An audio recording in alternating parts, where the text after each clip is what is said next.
Les abelles mel·líferes tenen un llenguatge propi, un llenguatge universal que els permeteix comunicar-se entre elles. Si una abella balla en cicle, vol dir que en un lloc ben prop les seues germanes trobaran el menjar que han de dur a la colmena. Si en canvi manifesta un ball nerviós o semblant a un buit en l'aire, l'aliment està més lluny. El llenguatge de les abelles serveix per a identificar la colmena, localitzar manantials d'aigua, trobar eixams, emetre senyals d'alarma i també per a mantenir la temperatura i la humitat necessària dins de la colmena. Em diuen Ramon Soldado, tinc 82 anys i mai en ma vida ha deixat d'escoltar el llenguatge de les abelles.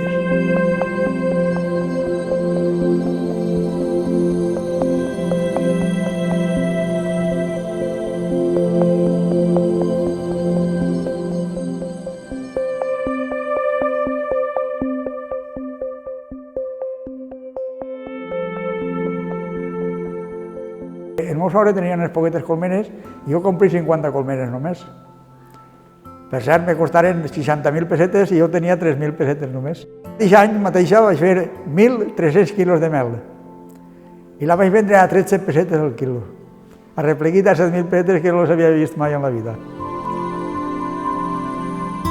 Jo sóc la segona generació en colmenes. Me vaig iniciar amb mon pare, de xicotet, quan vaig néixer, mon pare en tenia 100 i tota la vida ha estat en colmenes. Has d'avui deixar la terra i ha seguit en colmenes i no para encara en colmenes, vull que porta una quantitat bona, en 71 anys.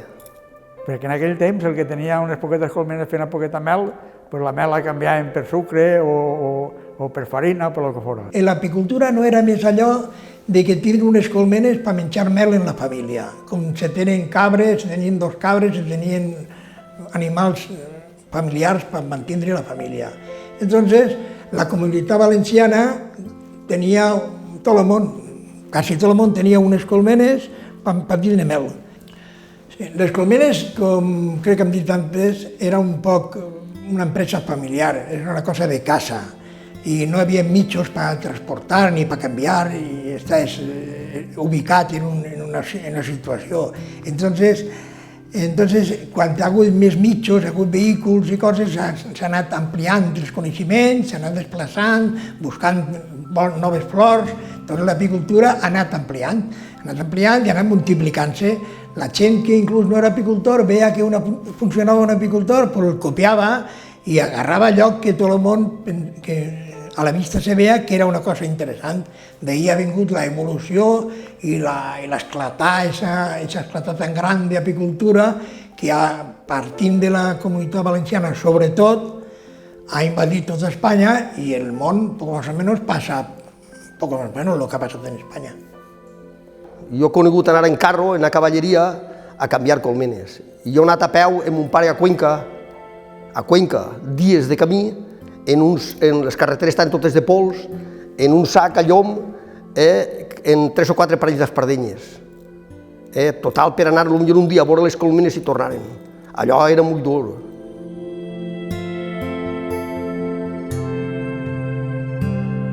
Les abelles arrepleguen un nèctar, no és mel, arrepleguen un nèctar que té molta humitat. L'abella pecoreora va de flor en flor i torna a la colmena en un butxe carregat d'un nèctar que no pot depositar en els panals. Se veu l'obligació de donar-li a part de les abelles que estan esperant que aplegue, a les abelles més joves, i entonces aquestes abelles arrepleguen part del que l'abella porta en el butx. Quan l'abella s'ha desahogat del que porta, se'n va per més, o altres fan també viatges, estan fent viatges. Quan la colmena ja està molt saturada i les abelles estan molt saturades de nèctar, necessiten evaporar aquest nèctar perquè no poden posar aquesta mel en els panals. Entonces creen una calor i una aireació dins de la colmena, que és una cosa molt organitzada, i elles mateixes van secant la humitat que tenen en el seu cos. Totes les flors, quan ve l'hora de fecundar-se, segreguen un líquid, i entonces aquest líquid és el que les abelles la repleguen. Aquest líquid no és mel, és un nèctar que pot tindre un 40% d'humitat, d'aigua, o un 60 o un 70, i entonces elles ho trasladen a la colmena. La colmena, en vez de depositar-ho en els forats, en els panals que tenen, elles ho transmiteixen a una altra abella que n'hi ha allí, que és una obrera. Quan la mel ja va posant-se, o el nèctar ja va posant-se útil per a depositar en els panals, van depositar xicotetes gotes en els diferents panals, en els diferents alveolos, i quan això està ple, que ja no cap més mel, les abelles ho tapen de cera i ho deixen lacrat. Entonces les abelles guarden aquests panals o aquests núcleos de mel per quan tenen fam, quan ve canvia l'oratge o quan tenen necessitats.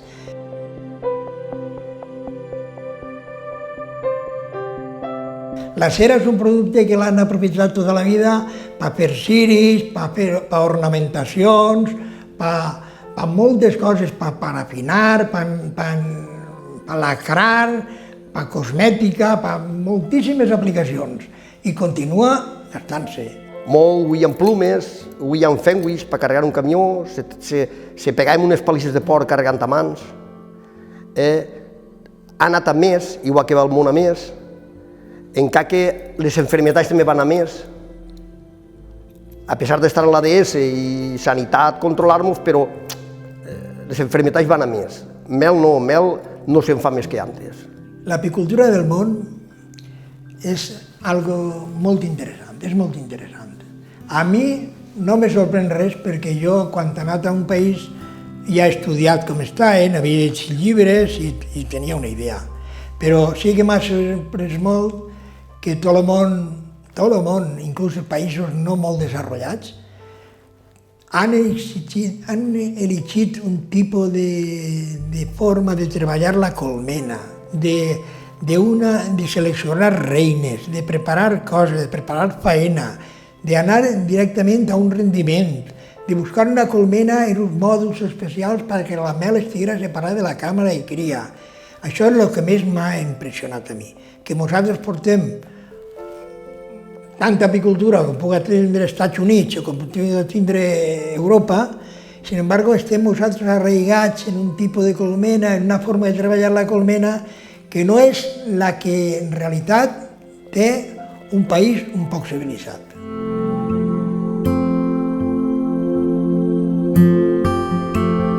L'únic país en el món que se treballa en apicultura en colmenes antiquades és Espanya. Espanya se treballa en una colmena d'un senyor francès que li diuen Lyons, i se treballa en aquesta colmena hi ha que encara li trauen alguna cosa, però aquesta colmena no és el futur. El futur o és la Dadan o és la Lastron. Són colmenes que estan treballant en Argentina i en tots els països del món, colmenes de cossos. Vagis per on vagis, li peguen la volta al món, la colmena Lyons que hi ha en Espanya no la trobaràs. Si nosaltres som capaços de mantenir una bona apicultura, no molta apicultura, sinó una apicultura selecta, unes colmenes ben potents, per quan vinga aquesta floració curta de 8 dies, que siguin capaços de fer 20 quilos de mel, no que aquests 8 dies es passen creant abelles per després quan no hi ha mel. O sigui, si som capaços de mantenir una colmena forta, unes reines d'una perfecció, una abella que pique menys perquè siga menys molesta, la pugui tindre qualsevol en sa casa, com si fos un altre animal, doncs jo crec que serà l'apicultura que interessa. Cuidar les colmenes, tindre-les molt fortes, atendre les colmenes i aprofitar les floracions i viure per elles, que elles viuen per nosaltres.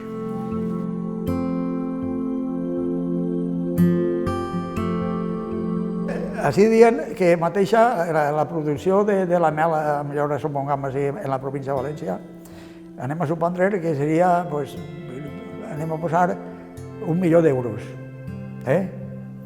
Però resulta que el que passa que la majoria no ho saben, però si dona 1 milió d'euros en mel, ne dona 2 en benefici a les collites, perquè ara està demostrat. Els meus fills estan portant a les colmenes al meronar i si no hi ha abelles no hi ha melons. L'abella, l'apicultura, produeix mel, polen, cera, jalè real, propòleos, molts articles que estan avui al mercat, que valen diners i que són rentables i que l'ofici és rentable. Però Tots els artículs no tenen ningú valor comparat en el que val la pol·linització que fan les abelles en les plantes. Són com a 1000 voltes superior el valor de la pol·linització que el producte de l'abella. I gràcies a les abelles podem mantenir les plantes i podem pensar que encara ens queda vida per davant perquè la humanitat, mentre hi hagi abelles, no morirà.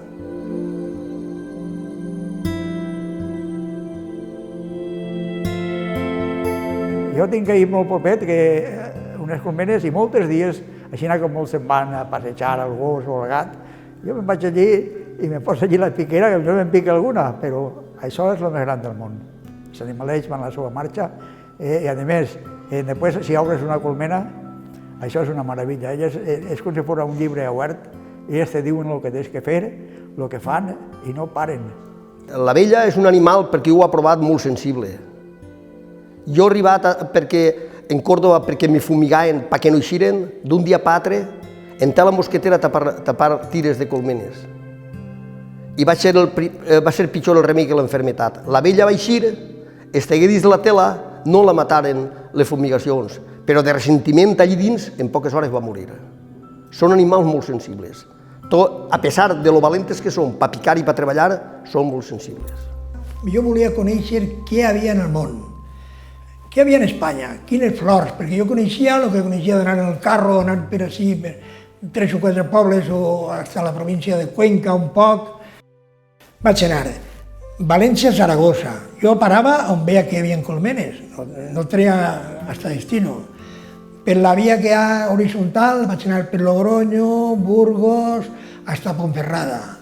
Volia haver-me anat per Galícia, però me digueren impossible, per la bicicleta, estan molt mal les carreteres, i hi ha molt mal, i no hi ha poca apicultura. Entonces me'n vaig a baixar per la zona de Portugal, per la via que va des de Galícia a Sevilla, vaig aprofitar per anar. Quan aplegui en front de Ciudad Real de Madrid, vaig anar per a Madrid a buscar la Serra de Ávila, que ja tenia idea de que tenia molta apicultura.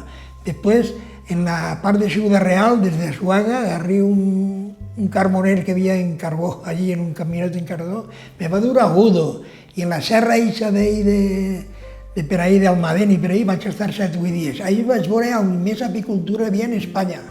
Vaig veure que hi havia ahí molta apicultura, però la majoria no hi havia més que alguna colmena ja mobilista. Tot eren colmenes ruscos, colmenes de corcho, colmenes antigues.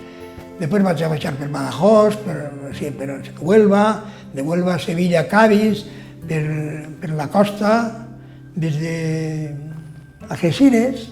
Me va donar una direcció en Jimena de la Frontera i en un poble que es diu Agotocín, que està en la Serra de Ronda, que hi havia un que fabricava molta cera. I com nosaltres estàvem dins de la cera, dic, pues vaig a veure aquests senyors. I allí vaig passar 3 o 4 dies, la bicicleta, la majoria d'altres la duia al coll perquè la duia penjada a l'espalda perquè era impossible. Entre la maleta i la bicicleta és que no hi havia carretera, era tot pedres, camins vells i de mala manera. Vaig passar calamitats. Jo me comprava un pap de llet, unes malaenes, i quan tenia gana, un trago de llet i una malaena i a continuar. Quan no podia ser, me deixava caure damunt del volant i quan m'espavilava un poc, tornava a conduir. I això, la meva vida, ha sigut una hecatombe, aquesta vida.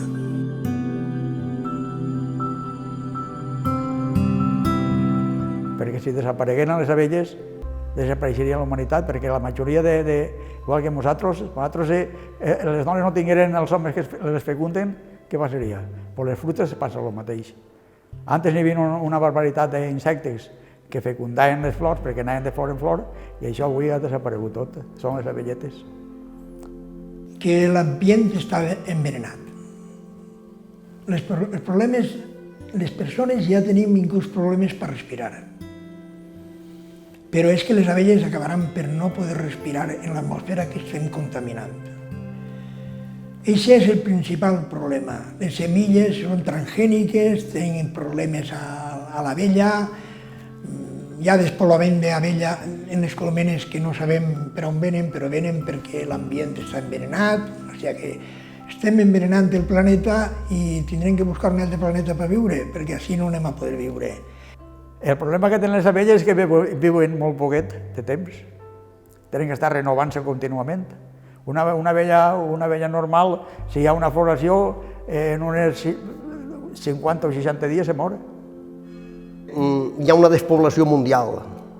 Moren moltes abelles. El medi ambient està contaminat. A part de lo que l'agricultor puga tirar en els camps d'insecticides que les mata, a part de tot això, el medi ambient està contaminat.